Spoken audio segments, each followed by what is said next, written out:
Well, hello, folks. Welcome into the Top 40 Timeline video show.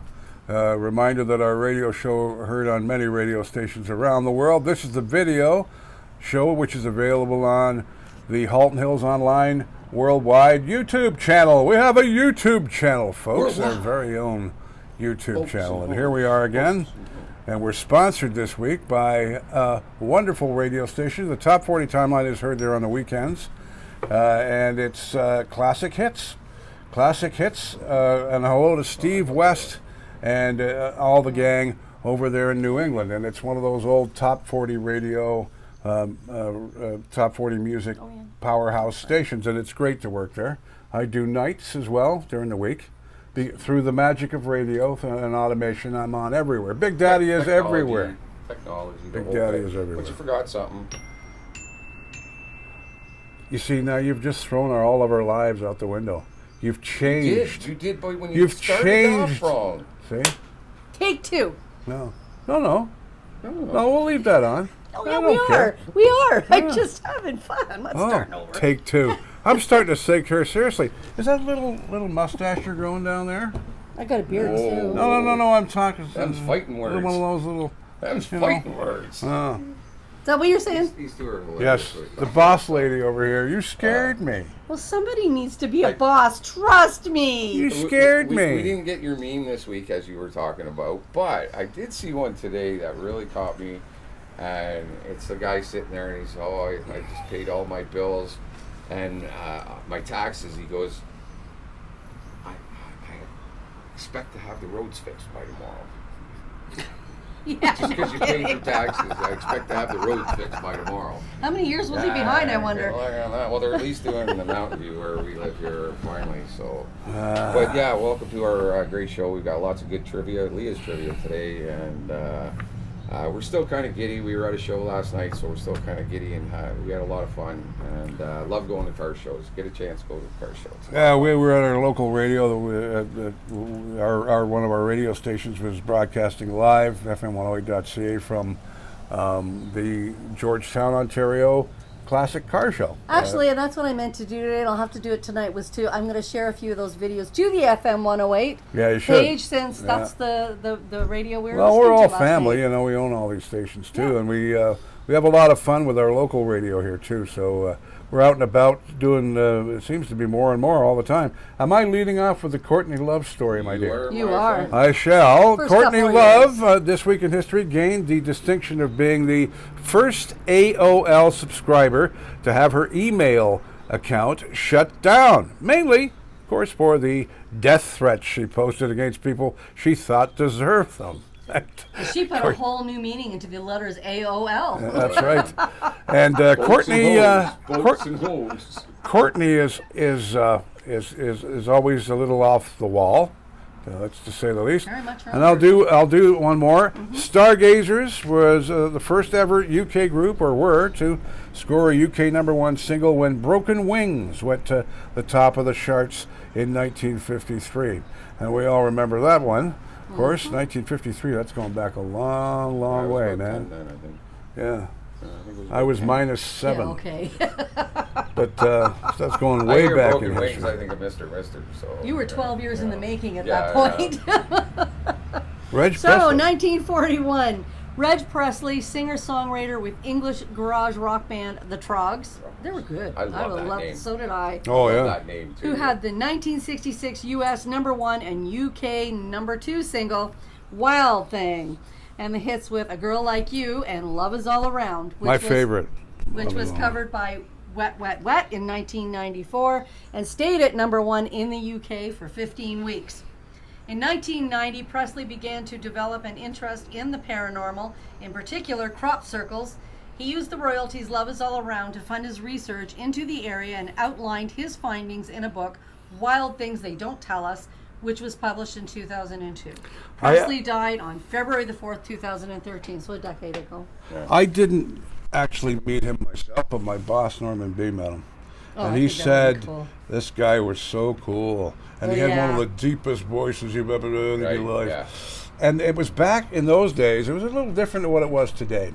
He was a tradesman, and he was at work. And he was, I think they were bricking a house or something, and Buddy's next to him. Didn't really know him that well because they just got together that day. And Reg is just putting the cement, with the radio on in the background. Wild Thing comes on. And he says to Buddy, "Do you think that's going to be a hit?" He goes, "Can you see me dancing?" And he said, and he quit his job right there and then. Yeah. And Right said, on. "I'm gone." Because Wild Thing was enormous when it came out. He was actually quite well known as well for his paranormal investigative. I didn't know that. See? Yeah, I believe, I could be wrong. I think he did a book, or there was some sort of writings that he was doing. Yeah. I pertaining love his to this as accent. well. Northeast England. Oh yeah, Wonderful Findings accent. in a Book, Wild Things. Yeah, I said it Yeah, right there. there you go. Yeah. Yeah, very cool. Take the Frankie one then too. Okay, 1961, Frankie Avalon begins a 12-day tour of South America, one of the first rock tours to ever play on the continent. 61. Oh, Imagine beach. trying to do a show in a different continent back then, like, because the equipment was very different, transportation was very different. Like air flight and shit was very different than it is today. So yeah, it must have been really hard to do a concert in another continent. Would you two stop touching each other? You God, keep man. stepping on my feet. I The don't want old- to blurt it out, so I just kind of go, stop.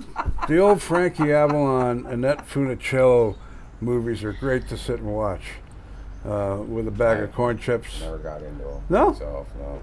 Brings back memories for me because when we were kids, we didn't have too much to choose from Oh yeah, I know back It then. was either Godzilla movies I didn't- during the day, I or didn't you'd get be introduced watching to the TV beach movies. until I was like 12 or 13. We had a little black and white TV in our house, and I mean little.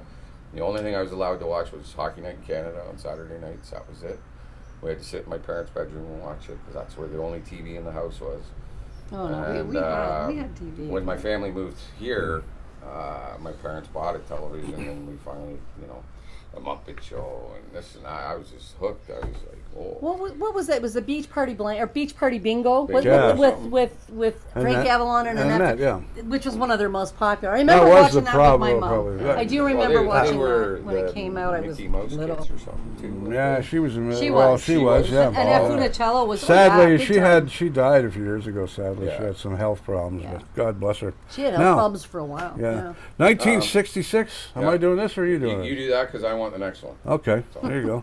1966. Oh, the bees are back. After buying pot from an undercover cop posing as a student at his high school, Stephen Tellerico is arrested and charged with drug possession. And he is given a year's probation and labeled a youthful offender, which later keeps him from getting drafted. Tellerico later becomes Steven Tyler and forms Aerosmith. There you go. Yeah. This story always killed me. I've seen the video of this story, and I'm That's huge, our man. And I'm a huge Foo Fighters fan. So am I. Dave too. Again, Mr. Dave Grohl. We do a jam here in Lee's Garage. You're in Toronto. You're in the area. Anytime, come on by. We'll open the doors and we'll have a line. Of He's done musicians that. to play with you. And he's he's done done that. He did it in Milton. Yeah, Did it I to heard. a guy in Milton. I heard about that. That's what I And, said. we're in Acton, Ontario. Hey, Dave, come on over here, man. Dave, come on down, buddy. I said, there will be a lineup of musicians here in like 10 minutes. We There'd should- be no streets Oh, anywhere. it We would- could even get Gord's hot Forget dogs in traffic. for that. Oh God, yeah! It would be absolutely a party of parties of parties. Anyway, in 2015, Dave Grohl falls off the stage, breaks his leg during a Foo Fighters show in What a Gothenburg, champ. Sweden, and he fell. I gotta say, looking at the stage and everything, it was anywhere between 20 and 25 feet. Like it was a drop. He gets medical attention, but returns to finish the show, propped up while someone sat there holding his leg, and they did. And the guy actually got on his hands and knees, and Dave put his One of the leg roadies. on his back, and he sat there and let him play. The rest of the tour, their European tour, is canceled while he gets surgery, but the tour resumes on July 4th in Washington, D.C., with Grohl performing from a custom-made guitar throne. And yeah, like I said, he just walked out, and poof, down he goes. He's laying on the ground with his guitar, and he's still playing. He's still freaking playing. I'm like, I love that guy. It just, and He I'm never ceases to amaze me I'm in a anything he does. huge Dave Grohl. The guy's an amazing drummer, amazing musician, amazing guy. Same with Taylor Hawkins when he passed. That was a tough time. I had a tough one with Taylor when he passed away. He was. That's not the only reason he wanted the David Grohl story. I know. I looked at that and went. He didn't want to pronounce what you have to. You want me to do it? Oh yeah, there you go. I'll do it. Let me give it a shot. Right, It's called Pyrrhudulus ricardsi. Hedulus. Yeah. Richardsi. Pyrite. Yeah, I just wanted to because I didn't know how you were going to handle that one because I looked at that and it's like, It's your oh my turn God. anyways, not Is mine. it? How come you got out of a turn then? She missed a turn, didn't she? No. What? Never mind. All right. Pyrrhi. I love it. We have too much fun, man. Pyrrhi hedulus richardsi, whatever, is a species of prehistoric trilobite.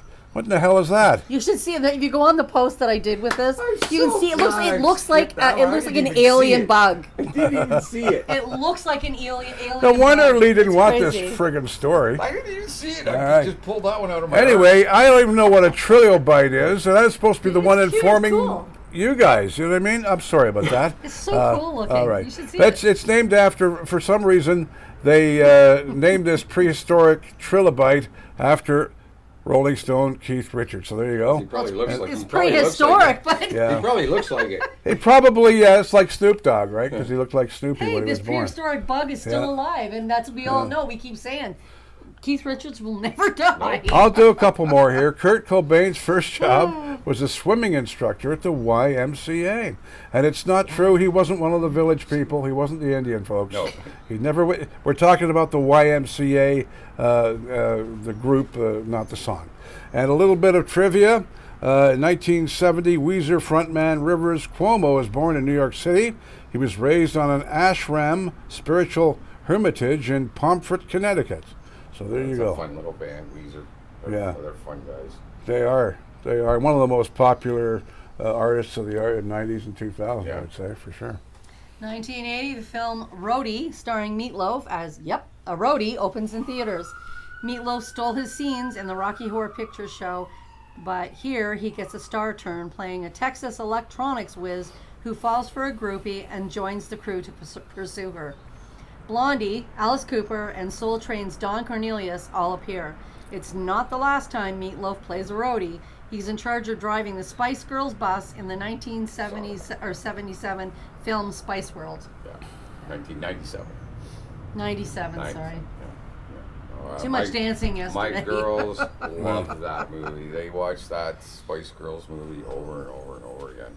1995, Canadian singer-songwriter Alanis Morissette releases her breakthrough album, the alternative rock classic Jagged Little Pill, which was an awesome album.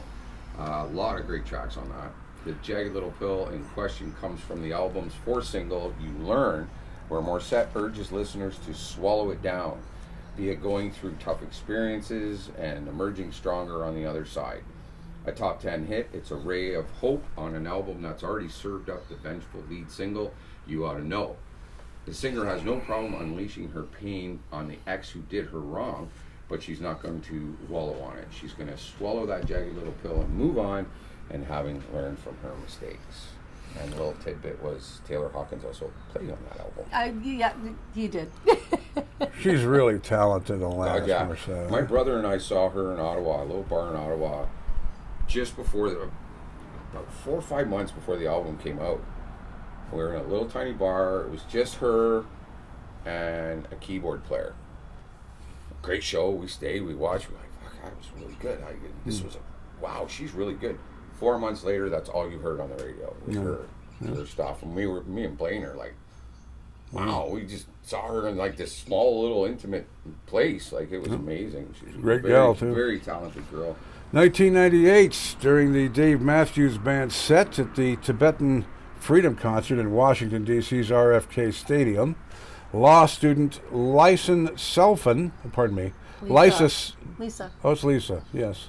Lisa Selfin was struck by lightning, and with help from an off-duty paramedic, she was revived and eventually made a full recovery. The strike also injured 11 other people in the crowd. And, that's, again... I've had a lot of crazy crap happen to me over the years, but getting hit by lightning, Oh, that's got to be just like... I've done a few fall fairs that have been close. Yeah. Like I've had 600 volts. I clipped the wire one time at a plant. Oh, jeez. Shot me 17 feet across the room. I was black and blue from here up. Just brutal. Oh yeah, I was like 3 weeks in the hospital. But Nelly Furtado was named after Soviet gymnast Nelly Kim. those names don't sound exactly the same. But Just Nelly, probably. I don't even know who Nelly Kim is, I must admit. Soviet She's- gymnast. She was very big. Was she? Yes. Okay. For gymnastics. And I'll give it back to you, Miss Leah. John Lennon was once quoted, "I basically became a musician because of Elvis Presley." I'll do the next one. I know that the Elvis really, they really inspired the Beatles. Oh, big time, yeah. Or Elvis did, anyway. Yeah. And, you know, Buddy Holly as well, another one. Yep. My Well, the Crickets, Love Buddy. you know. The Love Crickets, the Buddy Holly. Beatles, Buddy Holly. I made the journey to his childhood home inside the wall, inside the garage. Yeah. Cool. 1966, workers at a London railway station notice a large package wiggling. So they open it to discover 12-year-old Carol Dryden, a Beatles fan, trying to mail herself to the group. And it's funny because she didn't do it on her own. Yeah. She had a whole group of friends. They got all the money together they needed for the postage to do this. And so it was a collaboration of That is several. hilarious. And they packaged her up, sealed her in there, paid for it. Here's some crackers and water, and hope you make it. What a bizarre story that is. is. The things fans will do, man, it never ceases to amaze This is me. back mid '60s too, as well, right? Oh my God. Yeah, but 60 anything Beatles, right? Yeah. They were all God. nuts. It was crazy. They were nuts. Excuse me. '68, the Jeff Beck Group with lead singer Rod Stewart make their U.S. concert debut, opening for the Grateful Dead at the Fillmore East in New York City. Stewart has stage fright, which is cured when he takes some swigs of rum from a bottle he shares with guitarist Ron Wood. And that usually does do it. Yeah, a couple cracks of the juice. Let's do it. I could call it liquid courage for people. You know, And, it's amazing how many of the really talented old superstars had problems with booze. oh yeah, it was. Clapton had it. Well, most of them did. So many. Well, Betty Ford clinics has strived on that. Thank That's you very right. much. That's how they made so much money. That's why when you walk into Betty Ford Clinic, it has pictures of all the rock stars Yeah. as you're walking down the And hall. don't get me wrong, I've been in front of some pretty big crowds and stuff. There's still times you get nervous. I don't care who you are. You Oh, still yeah. you get those the edge, the nerves, the stuff going on. And some shows I've done in front of 30,000 people, and I was comfortable as heck. Like it's weird. It's just I don't know. And like you say, these guys are they're opening for the Grateful Dead, so Yeah. you got to put on a good show and whatever. But 1970, Eric Clapton's new band is introduced as Derek and the Dominoes, a great band. When they take the stage at Lyceum. Yeah. Lyceum in London, Yeah. they tell promoter they are the Dynamics, but he convinces them to add the Derek, which is a nickname for Clapton, and his mangled name interpretation sticks to that. Layla, one of the greatest intros in the world. Oh, isn't it? Hey, you, And everybody from our generation for sure hears it right away and knows it right away, right? there's several songs that I will crank the radio for. That's one of them. Oh, I Layla? have many. Oh God. More And than I'm it. driving, like you said earlier. I'm driving along, The foot's and I'm getting going into down. it, and next thing you know, I'm doing 120, and I'm Yeah. going, oops, okay, back it off a little. Okay, I need to get back into the song, and it happens again. You just get into that space. That's it. Nothing This else week in matters. 1990, 4 days after being arrested for performing obscene songs at a Florida nightclub, the rap group Two Live Crew performs at the Ozone Club outside of Atlanta.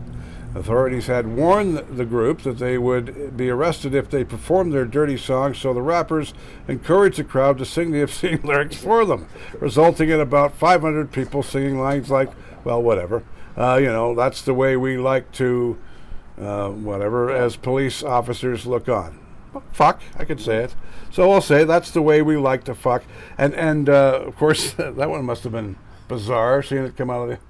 And quite something you should have recorded. They probably did. So much for freedom of speech, people. That's right. No arrests were made, and the group gets even worse, more publicity and the bump in sales for the album they released a year earlier. But talk about the perfect marketing thing, like jump on that. And then what are they going to do? They didn't sing it. You're going to arrest everybody and do all the paperwork? I don't think cops really want to do that either. No. 2007, Chris Tomlin's cover of The Indescribable is used as an official wake-up call for NASA astronaut Patrick Forrester while on the Space Shuttle mission STS-117. Hey, you might as well do the next one. 2018, at the end of his set at the World Cup opening ceremonies in Moscow, a petulant Robbie Williams flips off the camera. Big surprise. Williams makes the obscene gesture at the end of his song Rock DJ after changing the line "Pimpin' ain't easy" to "I did this for free." It isn't seen in the UK, but goes out live in the US, forcing the Fox network to apologize to their viewers. and again, so much for freedom of speech, people. Like, you're being censored. You got to remember that all the time. We're being censored. Yeah. They're like big time, and it's getting worse. 1975, Joe Strummer was paid £120 to marry Pamela Moolman, a South African citizen, so she could obtain a British citizenship. He bought his signature Fender Telecaster, later painted black, with the money, and then joined the Clash. Isn't that bizarre? Like, what a weird story, you know? Like, wow, I hadn't heard that one at all before. Oh, very bizarre. I'll take the next one. Yeah. In 1998, Aerosmith were forced to cancel a U.S. tour after Joey Kramer, their drummer, was involved in a freak accident. The drummer's car was set on fire and completely destroyed as he was filling it up with petrol, and he was admitted to hospital with second-degree burns. It was a Lamborghini, I believe. Yes, it was. Was it not? Yeah. This week in He just bought it. Yeah. He just bought it. It was new. This week in 19. Left the dealership, went to the gas station, and filled it up. I hadn't even driven it. Talk about blowing. No, that's a sign, man. Get rid of the car. Get rid of the car. That's Not right. meant for you. In 1910, songwriter, orchestra leader David Rose is born in London, England, under the pseudonym Ray Llewellyn. He'll write music for many television shows, including Little House on the Prairie and Bonanza, of course. And in 1977, former Fifth Dimension singers Marilyn McCoo and Billy Davis Jr. host a summer TV variety series on CBS. I remember those. They were the first African-American married couple to host a network television series, and that was a pretty good show. I enjoyed that show. I remember I was that. about 12 then. I was a lot older than that. My parents would watch it in their 4 room. years older. 1988, I'll do one more. During Bruce Springsteen's stay in Rome during a world tour, a photographer took a shot of Bruce in his underpants, sharing an intimate moment with his backing singer, Patti Shalfa, pardon me. And the picture confirmed the rumors that Bruce and Patti were, in fact, dating. They were having an affair. Well, and they actually had a child after that anyway. And they're still together. I think, They're still together. Bruce fell on stage the other day. Yeah, I heard something about that. He went down. He's 70-something. Oh, exactly. He's not. He's no spring chicken. And, you know, he found out he doesn't bounce I've never as seen a easy. chicken spring before. He's in good shape, though, but he's 70. And people don't realize it these is guys. what it is. Yeah. You know. Hey, we're all. Hey, this packing and moving I'm doing right now, trust me. Yeah. 1989, Nirvana's debut album Bleach was released in the U.S. The title for the album came from a poster, Bleach Your Works, urging drug users to bleach their needles. Kurt Cobain claimed the most of the lyrics on the album were written the night before recording while he was feeling pissed off, and that he did not regard them highly. Wow. That boy had so many mental issues going on. It was just in his music. When he committed suicide, everybody was shocked. I'm like, in the song he says, "I have a gun. I have a gun. I have a gun." Like, hello, he's telling people, "I'm going to kill myself," and he did. Yeah. And everybody went, oh, "What?" I'm listening to this stuff, going, "Man, this guy's dark. Like, he's in a dark place." No kidding. Yeah. I didn't get a year there, but a little tidbit here. Queen drummer Roger Taylor made the most inspired decision during the recording sessions for Bohemian Rhapsody. He locked himself in a recording studio tape cupboard while everyone agreed the B-side could be his song, "I'm in Love with My Car." Taylor's track automatically sold a copy every time someone bought Bohemian Rhapsody, with the consequence of, or the the royalties. Consequent royalties. Yeah, the consequent royalties involved with that. So, yeah, because he didn't write a lot of the stuff, that's for sure. So, Madonna's first concert was David Bowie at the Cabo Arena in Detroit. Because that's where she's from. Everybody thinks she's from England. No, she's from Detroit. From Detroit. Her and Kid Rock. Yep. And Bob Seger. Bob, I love Bob Seger. And Motown. Don't forget Motown. All right, we'll get into this one. Madonna's, you said Yeah. that one. 1967, the 3-day Monterey Pop Festival in California began, and all the proceeds went to charity, with all the artists agreed to perform for free. The Summer of Love was born, of course, because of this. The festival saw the first major U.S. appearance by The Who, Jimi Hendrix, and Janis Joplin. Can you imagine all those three?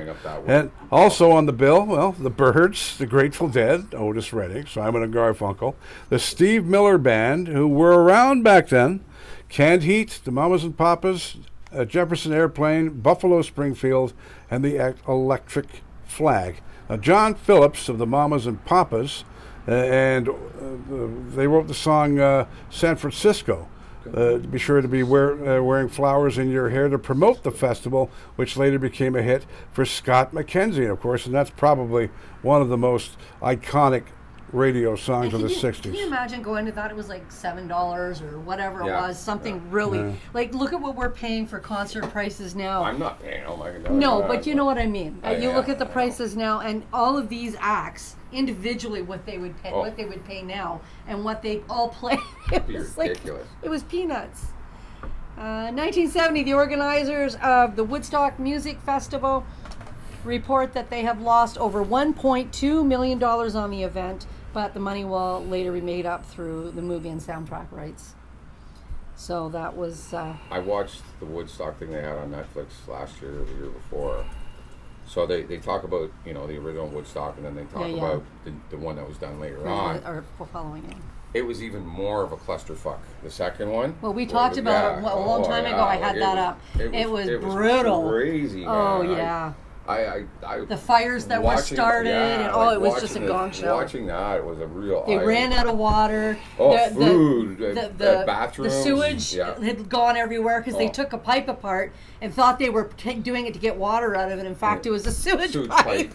Yeah. It was and leaking all over. People were covered in it. And they thought it was just mud. No, it's shit, man. You're covered in shit. I mean, it was mud too, but the liquid coming out was not just mud. I'm sure they weren't smiling about it at the time. Take the 72-1 and I'll finish Alrighty. it off then. So 1972, Roxy Music released their self-titled debut album with obtuse lyrics from Brian Ferry and futuristic synth soundscapes by Brian Eno. It's a tough nut to crack for many listeners, but is later hailed as a triumph. Because it was very different for that It time. It was almost like a mixture of David Bowie and Frank Zappa. So people... Yeah, that's an intro. I never thought of that. People didn't know how to integrate that. And then you got high, and then it was awesome. It was, people started loving it. Well, it's because like it had a bit of that psychedelic effect to it. So it was. So it's really like when weird. you're a DJ and you're trying to mix those songs one into the other, and it was just that mix that people were going. Brian Ferry was. The heck is that? Him and David Byrne, I found the Talking Heads were very, really obscure musicians, very, very obscure. So, finally, in our last one of Leah's trivia, right here on the Top 40 timeline, 2016, Meatloaf was rushed to the hospital after collapsing on stage during a concert in Edmonton. The singer was performing his hit "I'd Do Anything for Love," but I won't do that. When he dropped and his microphone fell on the floor, He's dehydrated. Yeah, He actually had that happen a few times, actually. Yes, he did. Because he would just get going, a bat out of hell. You'd see him. He was a bat out of hell. Dripping with sweat. The guy was like, I'm looking at him going, he's going to have a heart attack. Like, it was I often scary. wondered what that was, I'll do anything for love, but I won't do that. What was that? What was that? Because he's never Next answered. week. How's that? You can't Google that because it never says. From what I've understood, a couple interviewers have asked him, and he won't tell. It's kind But of he's dead now. That's when that's people let it out. But Maybe kinda it's in the the mystery hiding. of it, Maybe right? it's hiding in the lyrics, and I haven't seen it yet. But often wondered what. Hey, She's googling it. see, look. Our little Leah, she's just a hard-working little gal, isn't she?